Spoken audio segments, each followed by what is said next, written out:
Greetings, I'm Tom Ellsworth, and we're going to do some case studies. Today's case study is Starbucks. First thing we're going to learn is that during growth, big or small, replication is everything. Whether you're replicating your product, whether you're replicating the experience of the customer buying it, or the experience of the customer using it. Replication is everything, and you don't have to be a multi-billion-dollar company like Starbucks to experience that for your own company. And I hope today I leave you better than I found you with some things that you can take back to your company. So let's start.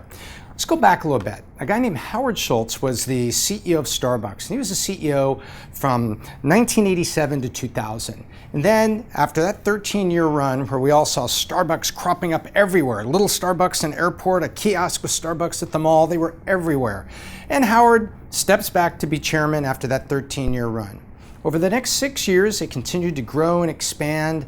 And then in 2006, as chairman, he's looking around and he's seeing that things weren't the way they used to be. So he decides to dive into it. During this time of rapid growth, there was a lot of envy. McDonald's and Dunkin' Donuts introduced their own coffee, and Consumer Reports had run this study in 2000, I believe it was, where the American consumer had actually said that they thought the McDonald's new coffee tastes better than the Starbucks coffee, which of course was a terrible thing to hear of your Starbucks, because you wanted to give you and me that perfect cup of unique, great coffee and be able to charge us $5 in a cool cup that has a picture of a lady with a fish coming out of each ear. So to hear that from McDonald's kind of flips him out. And so he's disappointed that that would be the case, because he's like, when we started this in Seattle, that wasn't the case. We were the great coffee in a great location and a great atmosphere and a great experience. So he sits there and says, you know, I got to look into this. He goes on vacation. On vacation, he brings all kinds of reports and things with him, and he dives into it. And here's what he found out. In the locations, he was seeing store staff. He thought they were busier just being busy than giving that greeting and that perfect experience to people coming in to get that Starbucks coffee. And we all have our favorites. Mine was triple venti, non-fat, white chocolate latte, easy whip. I'm sure you had yours. Well, he wanted people to enjoy making those and to give an experience to me while I'm waiting for my name to be called, that I come back tomorrow. It's not just ordering it like fast food coffee. It's the experience being in a cool place with the music playing, the aroma of coffee. And he felt that that had been lost. It was a bunch of busy people. Worse, he's noted that in some locations, they were running out of things in the afternoon. I'm sorry, we can't make a Kai tea latte for you. Why? Well, it's 3 in the afternoon and we've run out. He said, this is terrible. You know, I want people through the whole part of the day to be able to get it. Well, in the rapid growth, they found that there was one thing they could do perfectly. Order the same furniture, the same paint, the same decor, and make the same storefront over here as they did over here. But along the way, what was inside was a company that was very busy. The supply systems, as the company grew, didn't get the supplies to each location, so that they were there to make every drink all day, every day. And as they hired and trained people, they were good, well-meaning, nice people, but they weren't giving the same experience to you and me that Howard Schultz envisioned. So he said, that's it, I'm coming back in, and I'm going to come back and be the CEO again. You know, sometimes that works, sometimes that doesn't. There's a famous CEO, Steve Jobs, came back to Apple, and I think that kind of worked. We have iMacs and iPhones and all kinds of things that wouldn't have been there if Steve Jobs didn't come back. And then we have people like Jerry Yang that came back to Yahoo, and yeah, never mind that one. So Howard Schultz comes back, and he wants to build it, and he wants to build it right. And it's really a rebuild. So Howard Schultz re-engages, comes back in, and says, I've got a plan.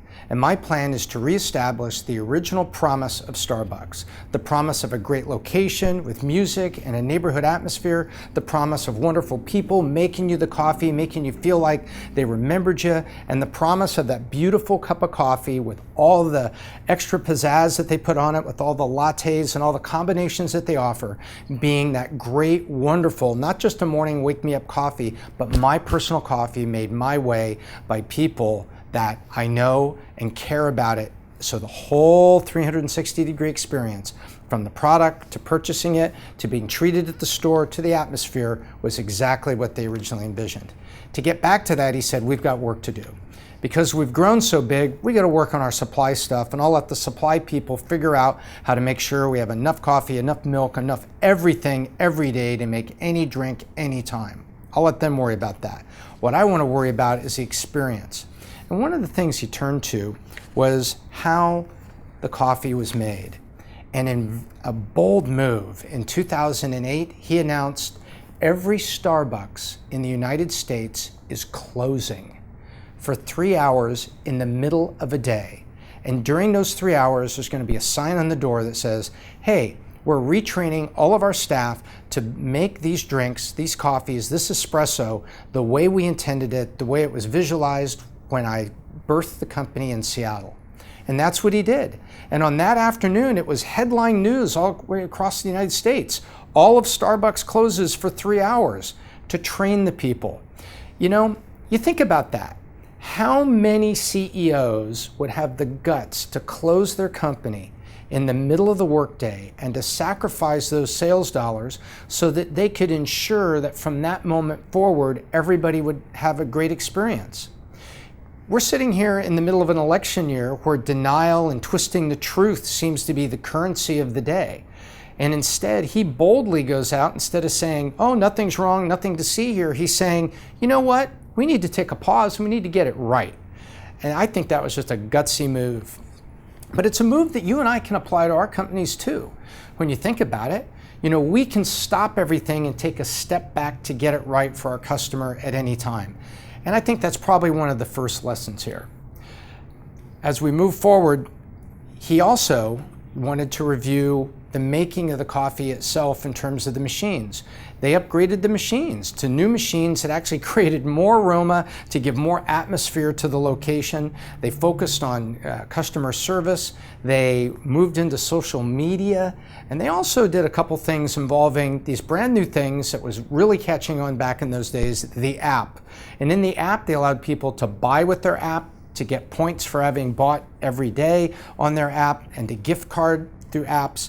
So they focused on digital technology to bring themselves forward with the way you and I operate, at the same time taking a step back to deliver the original promise of what they had envisioned in that first place in Seattle. The reason that they were concerned about this, the core reason I've talked about, is replication. Now let's take a look at something real quick. So I made a little chart for us here. Can we go look at my chart? So basically, let's start over here. We all want this. This is where we all want to be. Up a chart, making money, smiling. And whether this is the stock market or this is your savings account, we all want to go up and to the right to a happy place with more money tomorrow than we have today. Well, that's the stock market. And Starbucks was on the stock market, so they had shareholders, and that's where they knew they needed to go. That's where they're going every year. They got to deliver that. Well, now you say, you know, why replication? Well, replication builds momentum if you do it right, because you build more Starbucks that are giving great experiences, you build momentum, that's why you do it, and that's where you get here. It all starts with training, how you train people, and the systems, what you train. The who, there's always two who's. The first who is who you hire. Be careful who you hire, the people that are going to follow all this so you can get where you want to go, but also keeping in mind the who, the you and me with the $5 at the counter waiting for that great, perfect cup of coffee or that latte specialty drink that's made the way we want it every day. When you have great training and great selection of people, and you have a great system, and you do that right, you end up with replication. You don't even have to really try hard. If you do the basics right, you get here. It's like working out, right? You do the basics right, you eat right, you get on the treadmill. You know, you don't say necessarily, I want to lose, 20 pounds by tomorrow. You put yourself on a program and you will lose the 20 pounds over time if you put yourself on a system and you follow it. It's the same thing. It's the same basics when running a company.